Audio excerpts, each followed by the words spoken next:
신개념 미디어 잡담쇼 미잡쇼. 네, 한국기독교교회협의회 100주년 특별기획 미디어 잡담쇼 미잡쇼 공개방송 2부 문을 열겠습니다. 네, 안녕하세요. 저는 장로회 신학대학교 교수 조수진입니다. 네, 한국의 영원한 서리 집사 변상욱 기자입니다. 네, 오늘 2부 역시도 우리 지난번 특별 게스트 함께 하셨었잖아요. 오늘 함께 하셨습니다. 심용한 역사앤교육연구소 소장님이십니다. 심용한 소장님 오셨습니다. 어서 오세요. 네, 안녕하세요. 반갑습니다. 네, 반갑습니다. 네, 한국기독교역사문화재단 사무국장님이십니다. 손승호 박사님이십니다. 네, 안녕하세요. 손승호입니다. 네. 미잡쇼 지난번에 함께 하셨잖아요. 네. 어떠셨나요? 왜냐하면 저희 이름에 대해서 이렇게 별로 썩 좋아하지 않으셨던 것 같은. 어쨌든 뭐 이렇게 유튜브 세계 기독교의 새로운 주류를 표방하는 방송 아닙니까? 너무 지루합니다. 처음부터 재밌었으면 좋겠습니다. 네. 그러면 감히 뭐라고? 오늘 2부에서 한 3분마다 이렇게 팡팡 터뜨려 주실 거죠? 이제 이거 파트너들이 같이 있어야 되는데 다 제 잘못인가요? 아니요. 이렇게 저를 욕하셔야지. 이렇게 나오면 제가 되게 이상해집니다. 진짜. 네. 지난주에 이제 저희가 일제시대 기독교 사회운동에 대해서 살펴봤잖아요. 일제 강점기의 기독교 사회운동 이런 주제가 됐었죠. 오늘은 이번에는 사실 해방 이후로 가야 될 것 같아요. 해방 이후에 그러나 대통령들이 계속 바뀌고 정권이 바뀌는데 그때마다 한국교회의 역할이라든가 과제 같은 것들이 들락날락했기 때문에 시간이 많이 필요합니다만은 일단 해방 이후 첫 번째 대통령인 이제 이승만 대통령은 장로님이셨기 때문에 우리는 또 한국교회와 밀접한 관계가 있어서 그러나 그 밀접한 관계를 또 강조하면 또 이거에 대해서 비난하는 사람들도 많기 때문에 뭐라고 얘기해야 될지 모르지만 이거는 일단 역사학자의 객관적인 일단 평부터 시작을 해서 키워드를 일단 제시해 주시죠. 네, 간단히 말씀드리면 이승만입니다. 그러니까 이 해방 이후에 한국 교회사를 결정하는 키워드는 저는 크게 두 가지라고 생각하는데 그중 하나는 이승만입니다. 그러니까 참 영역의 이름입니다. 그 말이 제일 어울리는 것 같아요. 왜 이승만이다라고 말씀을 드리냐면 이런 거죠. 어찌됐건 기독교인 대통령, 기독교인의 가장 유력한 정치인이 등장을 했고 그렇기 때문에 여기서 이제 갈리게 되는 거죠. 이 사람을 받아들인다라는 것은 권력을 갖게 되는 거고 권력을 갖게 된다라는 것은 일공화국에 참여를 하면서 당시로서 누리기 힘든 기득권을 누린다라는 문제가 생기게 됩니다. 즉 독립운동이라는 저항 진영이 있었던 기독교가 해방이 되자마자 권력의 지형으로 들어갈 수밖에 없는 특징을 하나 갖게 된다는 거고 또 하나는 아무리 덮으려고 해도 덮을 수 없는 게 소위 말하는 친일파라는 게 아니라 독립운동가셨잖아요. 친일파들을 흡수해서 정권을 운영했고 또 다른 민족주의 계열의 경쟁자들을 다 배제 이런 걸 통해서 제거하는 과정을 통해서 권력을 획득했기 때문에 상당히 그러니까 소위 말하는 무슨 좌우합작이니 이런 걸 떠나서 그냥 권력의 생성 과정 자체가 크리스찬적이지 않은 거죠. 그러니까 상당 부분. 그러니까 여기서 결국은 이승만을 지지한다라는 것은 기독교인으로서 어떤 일제강점기 때는 경험해보지 않은 변명들을 해나가야 되는 거죠. 예수님 권력 가진 적이 없잖아요. 아무튼 그런 부분에서 이 소위 말하는 이승만의 성공과 실패라는 것은 준비되지 않은 한국 기독교의 굉장히 큰 실현기였다라는 말씀 하나 드리고 싶고요. 또 하나는 누구를 지적해야 될지 모르겠지만 그냥 문익환 목사로 하겠습니다. 그러니까 무슨 얘기냐면 이제 장준하에서 문익환으로 저는 이어지는 과정이라고 생각하는데 사실 이 사람들 보수주의자거든요. 그러니까 쉽게 말하면 이 해방 공간에서 기독교인들이나 우파는 북한을 전체주의로 봤고 즉 공산주의의 문제점은 이 전체주의적 세계관 독재로 가기 때문에 이게 문제라고 본 거거든요. 근데 남한에서 내가 저 독재가 될 위험성을 가진 체제가 싫어서 남한에 남았는데 이승만 박정희로 오면서 이게 독재 체제가 재현되니까 그러면 한국의 보수주의자들 입장에서 기독교인 입장에서 가장 큰 충격은 뭐냐면 민주주의를 깨는 현실이잖아요. 즉 내가 어렸을 때부터 보고 자라왔었던 완벽하게 미국이라 할 수는 없겠지만 미국이나 중국 이런 데서 보여줬었던 혁명의 이상과는 거리가 먼 집권 체제가 등장하게 되니까 저항을 할 수밖에 없게 되고 그 저항 과정 속에서 장준하는 이제 모든 통일은 옳다. 그러니까 모든 독재를 합리화시키는 어떤 메커니즘으로서 분단 체제를 이야기하는 거고 거기에 예언자적 심성을 가졌던 문익화는 이제 민주화가 되자마자 통일은 왔습니다. 이게 굉장히 성서적인 표현인 거잖아요. 오지 않은 것 하지만 와야 될 것을 이미 왔다라고 말하는. 저는 이거를 막 신학자들이 무슨 이미 혹은 아직 잠깐만 정중히 좀 고려를 해야 될 것 같습니다. 어떤 그런 어떤 신학적 언어 규정은 되게 싫고요. 중요한 사실은 뭐냐면 어떤 예언가적 환상의 확신을 보여줬던 과정들이 있다고 생각합니다. 근데 그 안에 디테일하게 들어갔었을 때 기독교가 인권이라는 기준 속에서 어떤 민주화, 노동운동 모든 분야에서 싸웠던. 그래서 되게 흥미로운 게 뭐냐면 한국 현대사를 보면 기독교는 주류죠. 그러니까 권력을 잡았던 부분 쪽에서도 기독교인들이 있었고 그 권력과 맞서 싸웠던 쪽에서도 기독교가 있었다는 게 좀 특이한 현상이고요. 마지막으로 살짝만 덧붙이게 되면 뭐가 있냐면 이제 2부째 되니까 약간 마음이 편해졌습니다. 1부 때 내가 지금 어떤 컨셉을 여기서 접근해야 될지 너무 힘들었었는데 이제 모르겠다라는 생각을 했습니다.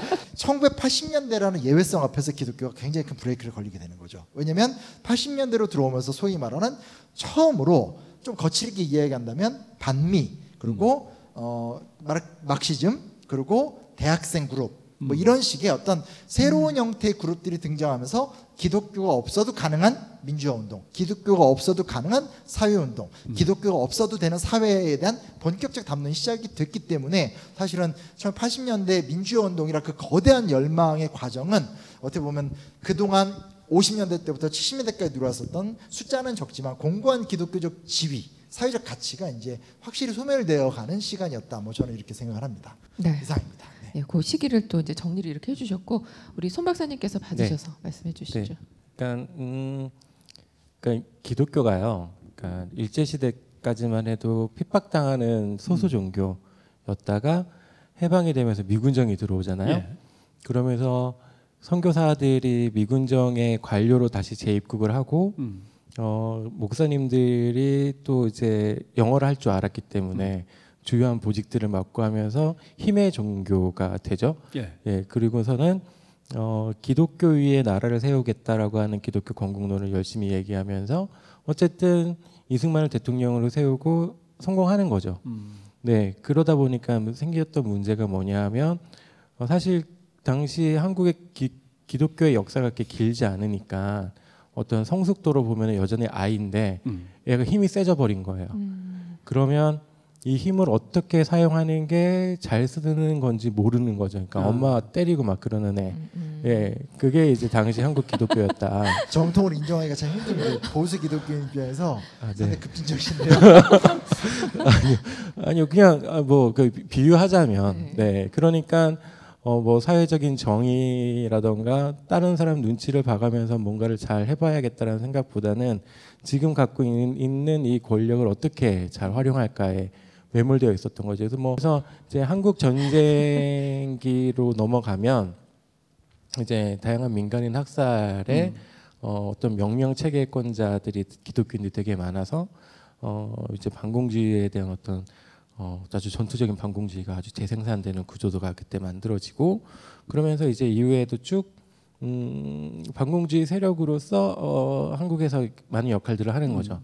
그러니까 4.19 혁명이 터지고 났을 때 가장 먼저 이승만이랑 손절한 게 이제 NCC인데 그 전까지는 뭐 사실상 이승만 대통령의 그 뭐랄까 선거운동 본부가 NCC였거든요. 그러니까 뭐 지역적으로도 이제 NCC 관련 목사님들이 다 중앙위원 맡으셔가지고 막 하다가 부정선거로 하니까 이제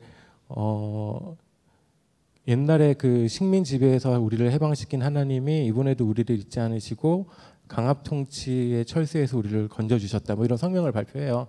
그러니까 이제 그렇다고 사람들이 모르진 않죠. 네. 그런 성명을 발표했다고 제가 쟤네랑 사이가 안 좋았구나 생각하는 사람은 아무도 없었고 그래서 60년대 이후에 한국 기독교의 사회적인 영향력이 쭉 줄어들게 됩니다. 그리고서는 이제 민주당 정권이 들어서면서 기독교가 이제 물론 이제 이북 쪽에서 내려오신 목사님들이 그 민주당에서 중요한 역할들을 하시긴 했지만 전반적으로는 이제 찬밥 신세를 좀 경험하면서 그 군사 쿠데타를 환영하죠. 네, 이제 공산 침략의 어떤 위기로부터 구해준 굉장히 좋은 일로 얘기했고 그거는 뭐 강원용 목사라던가 김재준 목사님이라던가 뭐 이런 가장 진보적인 한국의 입장을 갖고 계셨던 분들도 다 이제 기독교 탓을 지지했었잖아요. 그러고 나서 이제 권력과 계속해서 사회가 좋게 지낼 수만은 없구나라고 느끼기 시작한 거는 한일협정 반대 운동을 했는데 했다는 것보다 그 이후에 정부의 대응이 종교단체법을 만들겠다는 거였어요. 그러니까 이제 일제 시대 때 있었던 법인데 종교단체가 옛날에 이제 신고제인데 단체 만들었어요 하면 되는데 이제 그걸 허가제로 바꾸겠다. 라는 게 당시 문교부의 입장이었고 문교부 장관이 나와서 뭐라고 얘기하냐면 한일협정 반대 운동을 보니 우리 사회에 도움이 되지 않는 나쁜 종교 단체도 있어서 그런 단체들을 좀 제어하고자 한다. 근데 종교가 조직적으로 이제 한일협정 반대 운동에 참여했던 거는 기독교였으니까 이제 몹시 화가 났죠. 네. 그래서 당시 이제 NCC 총무님이 이제 길진경 목사님이신데 정부는 우리를 얼토당토하는 집단으로 생각하나 봐요. 막 이런 얘기들을 하곤 합니다. 그래서 점점 사이가 벌어지기 시작했고 60년대 중후반에 가면 이제 새로운 운동들을 꿈꾸기 시작하는 사람들이 나타나는 거죠. 그래서 이제 공장전도 하러 갔던 분들은 이제 도시산업 선교로 전환을 하면서 노조 만들기라던가 네, 이런 것들을 생각을 하게 되고 청년운동은 68년에 KSCF라는 단체를 만들기 시작하면서 우리는 이제 강자와 결별하겠다. 예, 그리고서는 사회적인 약자들과 어떻게 할 수 있는지를 시혜적인 태도가 아니라 참여적인 태도로 고민하겠다. 이런 움직임들이 벌어지기 시작해요. 그리고 그 68년에 NCCK에서는 총무님으로 김관성 목사님이 당선이 됩니다. 당선이라고 해야 되나? 선출이 된 거죠. 네. 근데 김관성 목사님이 그 이전에 이제 그 어떤 교회의 어떤 사회 참여 이론이라고 할 수 있는 세속화, 뭐 인과나 담론이 주로 벌어지고 있던 기독교 사상이라고 하는 잡지의 주필이셨다가 NCC 총무로 오시는 거거든요. 그러니까 NCCK 안에 사회 참여적인 신학으로 무장한 리더십이 이제 생겨나기 시작하는 거죠. 그러면서 70년대로 넘어오면 이제 민주화 운동, 아까 얘기하셨던 인권이라고 하는 걸 매개로 민주화 운동에 적극적으로 나서게 되는 현상이 발생을 하죠. 근데 뭐 되게 설명을 잘해 주신 것 같아요. 이분들은 기본적으로 우리가 생각하는 그냥 민주주의자가 아니라 자유민주주의자들이세요. 그러니까 자유주의적인 어떤 색채가 아주 강한 민주주의자들이셨기 때문에 70년대에서는 크게 이제 사회 일반하고 같이 활동을 하는데 부담감이 좀 없다가 80년대가 넘어가면 이제 계속 자유민주주의자들만 있는 게 아니란 말이에요. 이제 뭐 좀 과격하게 얘기하신 분들은 인민민주주의다 뭐 이런 얘기도 하시던데 그러면 이제 기독교와는 점점 이제 사이가 좀 벌어지기 시작하는 것이고 하지만 어쨌든 87년에 이제 크게 한국 사회 전체가 하나의 흐름으로 묶여야만 했었던 상황에서는 3.1운동 때랑 비슷하게 이제 그런 베이스를 마련하는 게 종교들의 역할이었기 때문에 역할을 하셨고 그 이후에는 이제 이런 영역에 있어서의 사회적 역할은 다 어느 정도 완수를 했기 때문에 이제 그쪽 영역에서의 어떤 영향력이라던가 활동은 점점 축소가 되고 있는 과정을 지금 우리가 보고 있는 거죠. 두 분이 해방 이후부터 대충 한 80년 근처까지는 87년 뭐 이런 때까지. 근데 조금씩 보태서 살을 이제 붙인다면 특히 반공이라는 게 1960년대에 정치 권력과 한국 교회를 묶어주는 가장 중요한 키워드가 되죠. 얘기하신 대로 그 강하게 저 진보적인 지도자였던 강원영 목사마저도 그 군인들을 보면서 확실하게 반공을 하는 것 같아. 그럼 믿을만하지 뭐라고 하셨으니까 그러다가 반공까지는 이해가 됐는데 이제 나중에 한일 국교 정상화에서 덜컥 걸려가지고 기독교 진보 진영에서는 어떤 이런 역사적인 망각 속에서 이런 일을 벌일 수 있냐 요새 나오는 비난하고 비슷한 비난이 나왔고 그런데 이미 기독교 보수 진영에서는 3천만을 그리스도에게로 하면서 이제 복음화 운동의 기치를 높이 들어서 진보와 보수로 갈라지면서 진보 진영은 이제 민주화 쪽으로 달려가는 거고 CCC 출신으로서 익스플로러 74라고 보수 진영은 민족 복음화로 해가지고서 조찬 국가 조찬 기도회 뭐 이런 것들을 갖다 이제 하면서 쭉 가서 1974년 그 무렵에 이제 민청형 사건과 그다음에 남산 부활절 연합 예배 사건 이런 것들을 겪으면서 한국 교회는 민주주의에 팍 투신하죠. 그러면서 이제 전태일 열사의 사건도 겪고 하다 보니까 사회 밑바닥에 있는 사람들에 대한 관심, 이 사람들은 튼튼한 국가 안보와 반공, 이게 보수 진보가 엇갈리면서 갑니다.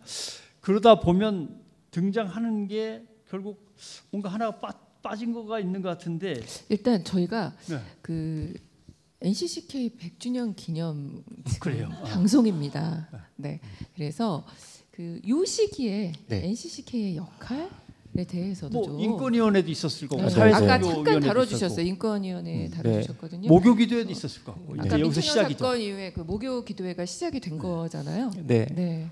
네. 네, 목요기도회 얘기하기 전에 이제 인권위원회가 74년 5월에 만들어지는데요. 그러니까 한국의 이제 인권학자들이 한국의 인권운동이 언제 시작했냐 그러면 70년대 중반이다라고 얘기를 합니다. 네, 근데 생각해 보면은 이제 고려 때 만적의 난을 보면 망우장상의 씨가 따로 있냐? 예, 그거 이제 계급 타파잖아요. 그건 뭐 이제 그런데 그런 거는 왜 인권이 아니고 70년대 중반에 와서 인권운동이 시작됐다라고 얘기하냐? 이제 그 얘기를 좀 먼저 드려야 될 것 같은데요. 그 해방 이후에 처음으로 이제 인권을 국가 권력의 책무로 얘기했던 건 미군정이에요. 미군정이 이제 그 맥어더가 조선 인민에게 고함이라고 하는 제 1회 포고문을 하면서 왜 미국이 한반도를 점령해야 하느냐? 그거는 인권과 종교상의 자유를 보호하기 위해서다라고 선언을 해요. 그러면서 이제 인권이라고 하는 게 중요해집니다. 그 다음에 이승만이 정권을 잡았는데 남한에 단독 정부를 수립했잖아요. 그러니까 이 남한 단독 정부의 뭐라고 해야 되지? 도덕적인 정당성을 인권에서 찾다 보니까 인권이 곧 반공이에요. 그래서 1950년 한국 전쟁이 벌어진 해 그 해부터 이제 유엔 인권 선언 기념 주간을 하는데 이때 이제 법무부 장관이 얘기하는 내용이 이제 전쟁이야말로 인권 보호를 위한 확실한 수단이다. 그러니까 사회주의 세력을 근절하는 것이 한국의 인권이다라고 얘기를 해요. 그래서 이승만 정부가 인권 보호 대상자로 호명했던 존재는 이제 전장고와 그다음에 전쟁 과부 딱 고기만 이제 인권 보호 대상자라고 불러주거든요. 이제 국가가 갖고 있었던 인권의 개념의 협소함이 드러나는 거죠. 근데 그 다음 정권을 잡은 게 박정희잖아요. 박정희는 군사 쿠데타로 정권을 잡았으니까 원래 그 뭐라고 해야 되지? 좀 죄송하지만 그분 지지하시는 분들한테는 도덕적 정당성이 없는 권력일수록 인권을 강조해요. 예, 그래야 이제 뭔가 좀 비빈 언덕이 생기기 때문이죠. 그래서 인권 기념 주간에만 있었던 인권 상담소를 상시적으로 열고 한국에서 처음으로 고문에 대한 금지 조항을 헌법에 넣은 것도 박정희 정권이고요. 네. 그러면서 한국적인 인권이라는 얘기를 해요. 근데 한국적인 인권이 뭐냐 하면 조선시대 때 왕이 자비로운 마음으로 백성들의 어려움을 도와주는 것을 한국적 인권이라고 얘기를 하죠. 그러니까 그 얘기는 뭐냐 하면 천부적 권리로서 개개인이 갖고 있는 인권이 아니라 권력을 쥐고 있는 사람의 자비로운 마음에서 주어지는 시혜가 인권이다. 그러니까 곧 박정희가 니네 고깃국에 쌀밥 먹게 해줄게 이게 인권이다라는 식으로 얘기를 해왔단 말이에요. 그러다가 인권이라고 하는 개념을 처음으로 종교계, 그러니까는 NCC를 비롯한 기독교랑 가톨릭의 정의구현 전국 사재단 여기가 이제 인권이라는 얘기를 들고 나오기 시작하면서 한국의 인권운동이 시작했다고 얘기하는 겁니다. 그러면 왜 뭐 4.19 혁명이라던가 이런 것도 다 민주화운동인데 이건 왜 인권운동이 아니냐 하면 장준하 선생의 그 사상계에서 잘 드러나는데 인권이라는 말을 안 써요. 이 사람들 민권이라는 말을 쓰는데 원래 민권이라는 말이 그런 거잖아요. 인권 중에 시민적 권리를 민권이라고 얘기하는데 당시의 민권은 애국적 의무예요. 그러니까 이 민족의 권리를 위한 개개인의 희생을 당연시 여기는 개념이었거든요. 그래서 4.19 때 중고등학생들이 막 유서 써놓고 나간단 말이에요. 이 민족의 재단 앞에 나의 피를 바치겠습니다. 흔하게 들리는 말인데 물론 기특하지만 중고등학생들이 그런 생각을 했다는 게 한편으로는 중고등학생들이 죽어서 나라가 제대로 돌아가는 나라라 그러면 그 나라는 없는 게 낫거든요. 그러니까 이제 민권이라고 하는 개념에서는 개개인의 희생이 당연했던 거고 그게 인권으로 넘어오면서 그렇지 않다. 한 명의 한 명의 개인이 갖고 있는 구의 권리고 이거는 포기할 수 없는 권리다라고 하는 개념이 이제 70년대 중반에 NCC의 인권위원회를 통해서 이제 사회적으로 퍼져나가기 시작했기 때문에 이제 그 부분에 있어서는 NCC가 많이 자랑스러워하셔도 되지 않을까. 저는 이제 그 부분이 이제 기독교의 실패라고 생각해요. 그러니까 NCCK의 실패가 아니라, 왜냐하면 이게 되게 중요한 게 뭐냐면 민청학년 사건 때 소위 말하는 지학순 주교랑 김지아의 구속 사건을 보면 이제 거의 그 카톨릭 쪽이긴 하지만 거기서 인권이라는 게 구체화가 되거든요. 그러니까 지금 말씀하신 거 이제 개념적 발전이나 사회적 발전이라면 사람들이 피부로 느끼는 인권이 뭐냐고 그러니까 민주화 운동의 정당성을 어디서 찾냐고 할 적에 김지아랑 지학순을 구속시킨 이유가 인권에 반하고 인권은 자연법에 근거한다라는 게 소위 말하는 세계교회협의회라든지 아니면 이제 그 카톨릭 공의회의 결정사항이란 말이에요. 근데 같은 시기 민청학년 사건에 서울대 학생들의 주도 주장이 그 유명한 민중 하나가 뭐죠? 민권선언인가? 갑자기 이렇게 멋있게 말하려고 하는데 생각이 안 나는데 그렇죠. 하여튼 그 있어요. 근데 중요한 게 뭐냐, 거기서 드디어 민중 생존권, 매판 재벌 이러면서 사회권이라는 개념이 등장을 하면서 지금 박정희 정권을 단순하게 인권유리라는 집단이 아니라 경제적인 부의 불평등을 양산하고 있고, 그리고 재벌을 비롯한 권력의 기생아들을 양산하고 있고, 즉 민주주의적 질서회복 외에 여러 가지 것들이 형성이 된다는 거죠. 근데 이게 80년대로 들어오면서 아예 마르크시즘을 갖고 와서 연공 노선을 주장하는 사람들에 의해서 정치경제학적으로 이 얘기를 쫙 분석을 해버리니까 더 이상 인권이나 자연법 같은 아주 고상하거나 기초적인 권리를 주장하는 기독교는 필요가 없어지게 되는 거고, 얘기가 잠깐 넘어가는 거지만 더불어서 저희 때 잠깐 있다가 지금 다시 부활한 게 소위 미투인데, 90년대 중반이 되면서 다시 이제 소위 말하는 이프라는 잡지 같은 게 등장하고 성소수자 이 얘기가 나오면서 이제 기독교식 서양 문명식의 자연법에 근거한 인권이 아닌 개처성과 고유성에 근거한 인권이라는 개념이 사실은 90년대 중반에 이미 나와요. 근데 이게 외환위기 때문에 덮여졌다 지금 다시 나온 거기 때문에, 이렇게 되니까 사실상 이중적으로 기독교가 사회에서 필요한 이유 자체가 지금 굉장히 설명하기 어렵게 돼버린 상황도 있다. 의미가 없다는 건 절대 아니고요. 네, 아니요, 이 얘기 되게 중요한 것 같아요. 예, 그러니까는 이제 천부 인권설에 근거하지 않은 기독교 인권관이 사람들한테 공감을 얻어낼 수 있어야 되거든요. 예, 근데 그 부분에 많이 실패를 했었고, 더 붙이자면 1970년대 기독교 인권관의 특히 NCCK의 인권관의 문제점은 뭐였냐면, 목사님들이 저는 그래도 되는데 누군가는 아니요, 다 목사님들이시고 막 해외 유학 다녀오시고 막 이러다 보니까. 김관석 목사님이 이제 전체적으로 오늘의 구원이라고 하는 1973년에 협의회를 이끌어가면서 뭐라고 얘기하냐면, 한국은 빈곤의 문제가 그렇게 심각하지 않습니다. 한국에서의 인권 문제는 어디까지나 정치적 자유의 문제입니다라고 딱 선을 그어요. 근데 이제 몇 년 전에 뭐 전태일 분신하고 막 청년들이 막 하고 있는 것과 비교를 하면 그런 게 좀 아쉬운 부분이 없지는 않습니다. 네. 지금 이야기를 아까 흐름으로 되돌리자면 74년이면 엑스폴로 74예요. 네. 자꾸 빌리그레함 목사님의 전도 집회만 유명한데 저희 CCC에서 저희라는 저희 CCC 옛날 저희 대학교 때 CCC가 이제 그 100만 집회 전도 운동 되게 유명하죠. 네, 그때 이제 군대가 와서 밥 해주잖아요. 그래서 쪄서 밥하는 거 이때 시작하는 거잖아요. 아, 진짜? 저는 분명히 자전거 타고 와서 자발적 성경. 저는 시골서 시외버스 표를 끊어가지고 그쵸.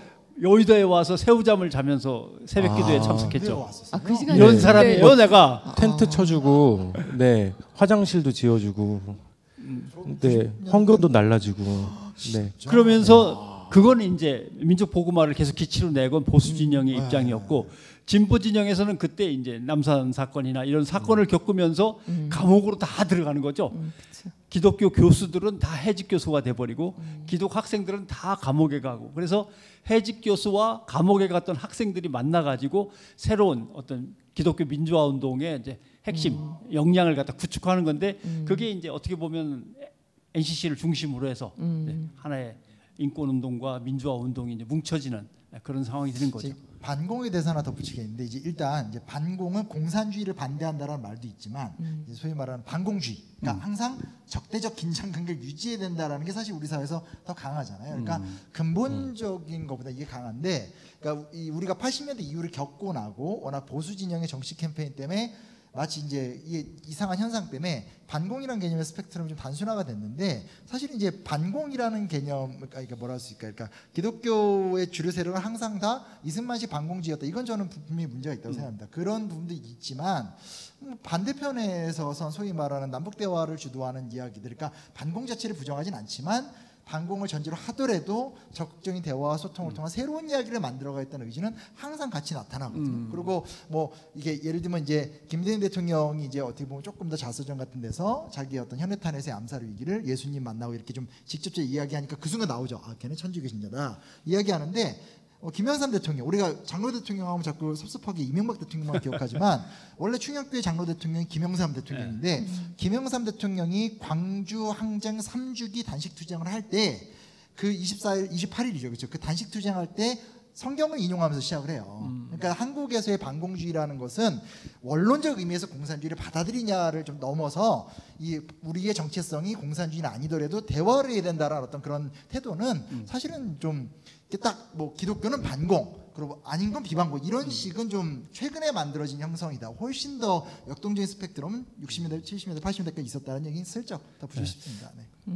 그래가지고 국가보안법으로 마구 들어가고 해직되고 하는 그 상황에서 이제 목요기 대회는 얘기를 한번 좀 해봐야 될 것 같아요. 네, 목요기 대회 처음 시작된 건 이제 남산부활절 연합예배 사건 이제 공판일 전에 이제 정동제일교회에서 모여서 기도회를 하고 갔던 게 이제 시작인데요. 이제 본격적인 시작은 이제 그 민청학년 사건 이후라고 할 수 있겠죠. 그냥 아까도 비슷한 말씀을 드렸는데 어쨌든 요 목요기도회는 종교 예식이라고 하는 형태를 빌어서 국가 권력의 탄압에서 조금 자유로운 정기 집회인 거죠.